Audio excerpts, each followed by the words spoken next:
నమస్కారం అండి. నా పేరు డాక్టర్ ఆర్ఎంపి శెట్టి. జ్యోతిష్ శాస్త్ర విభాగంలో గత కొన్ని సంవత్సరాలుగా అనేక విషయాలు మీకు తెలుపుతూ వస్తున్నాను. మీరు చూస్తున్నారు, అనుసరిస్తున్నారు, లాభపడ్డారు.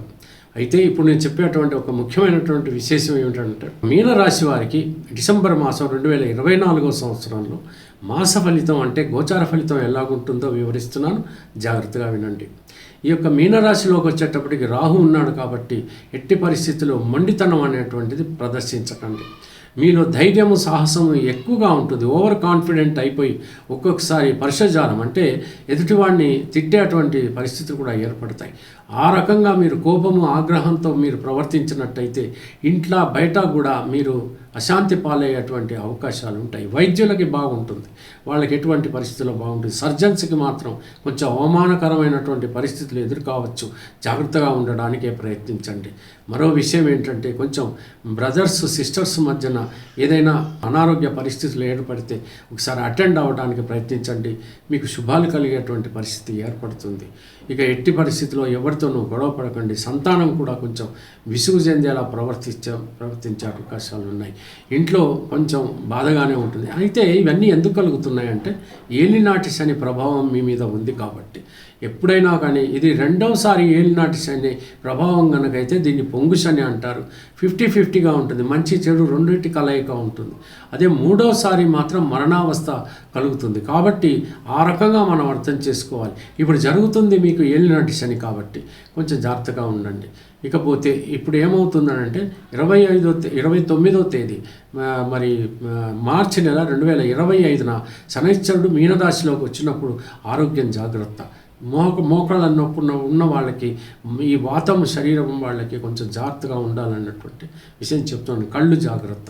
ఆ రకంగా మీరు ఉన్నట్టయితే ఆరోగ్యం పర్వాలేదు. హనుమాన్ చాలీసా ప్రతిరోజు కూడా మీరు తప్పకుండా చదవండి. పొద్దున్న లేచిన తర్వాత పడుకోబోయే ముందు కూడా మీరు చదవాలి. ఎందుకంటే అనవసరమైనటువంటి సమస్యలు, కష్టాలు మీరు ఎదురు చూస్తున్నారు కాబట్టి గత 2.5 సంవత్సరాలు 3 సంవత్సరాల నుంచి మీరు పడుతున్నటువంటి బాధ అంతా ఇంత కాదు, నాకు బాగా తెలుసు.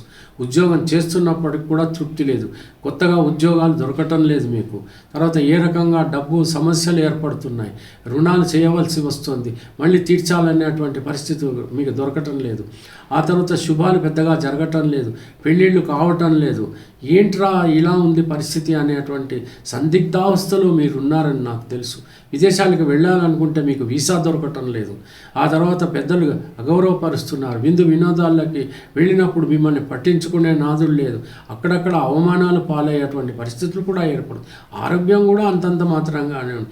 ఏదో ఒక సమస్య ఆరోగ్యరీత్యా ఏర్పడుతూనే ఉంది. చిన్నలకైతేనేమి పెద్దవాళ్ళకైతేనే ఎవరికైనప్పటికీ కూడా మానసికంగా కృంగిపోయేటువంటి పరిస్థితులు ఏర్పడుతూ ఉన్నాయి.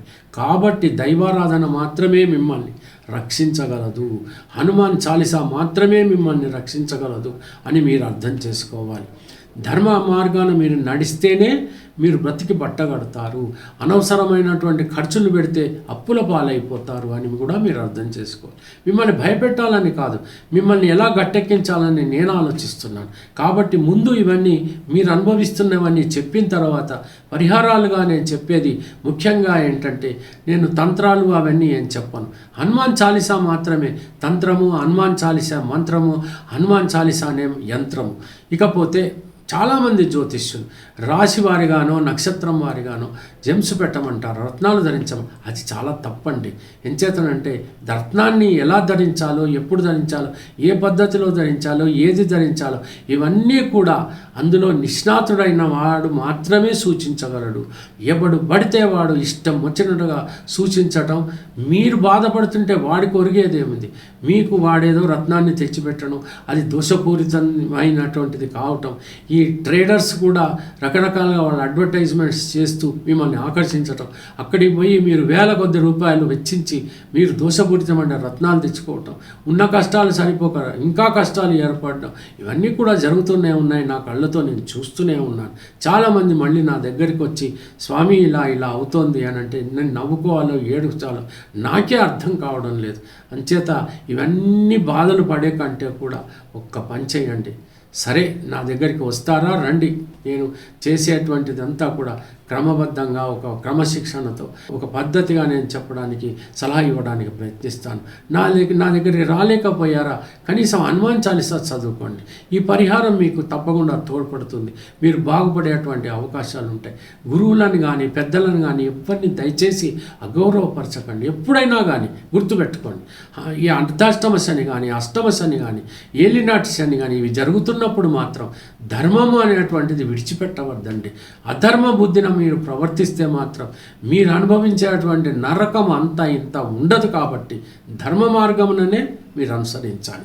ఇది మాత్రం మీరు దయచేసి అర్థం చేసుకోండి. ఇంకా మీకు చాలా కాలం ఉంది, ఎందుకంటే ఇంకా 5 సంవత్సరాలు ఇంకా మీరు అనుభవించాల్సింది ఉంది. అందుకని హనుమాన్ చాలీసా చదివితే సునాయాసంగా సముద్రాన్ని మీరు దాటగలుగుతారు. ఇది అర్థం చేసుకుంటే సరిపోతుంది.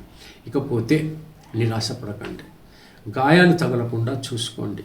ఎందుకంటే మీ శనైశ్వరుడికి ఇక్కడ మరి షష్టాష్టక స్థితి కుజుడి వల్ల ఏర్పడింది కాబట్టి అనవసరంగా మిమ్మల్ని దెబ్బతీస్తాడు. కొంచెం జాగ్రత్తగా ఉండండి. ఎంత జాగ్రత్తగా ఉంటే మీరు అంత బాగా హ్యాపీగా ఉండేటువంటి అవకాశాలు ఉంటాయి. ఎక్కడికి వెళ్ళినా ఆగ్రహం ప్రదర్శించకండి, ఉద్రేకపడకండి. ఏదైనా నిర్ణయాలు తీసుకున్నప్పుడు అనవసరమైన ఆవేశం పనికిరాదు, అత్యుత్సాహం అసలు పనికిరాదు. ఉత్సాహం ఉండాలి, అత్యుత్సాహం ఉండకూడదు. ఆలోచన ఎక్కువగా ఉండాలి, ఆవేశపడకూడదు, ఆలోచన ఎక్కువ ఉండాలి. ఆలోచనతోనే మీరు ఏదైనా పరిపూర్ణత సాధించేటువంటి అవకాశాలు మీకు కలుగుతాయి. ఇది మీకు చెప్పాల్సిన అవసరం లేదు, మీకు అన్నీ తెలుసు. కానీ పప్పులో కాళ్ళేస్తుంటాం. అందుకనే నేను మళ్ళీ మీకు తెలియజేసేటువంటి పరిస్థితి నాకు ఈ యూట్యూబ్ ద్వారా, ఈ సోషల్ మీడియా ద్వారా దొరికింది కాబట్టి నేను చెప్పాను. ఏదైనా తప్పు ఉంటే క్షమించండి. సెలవు, మరి ఉంటాను. నమస్కారం.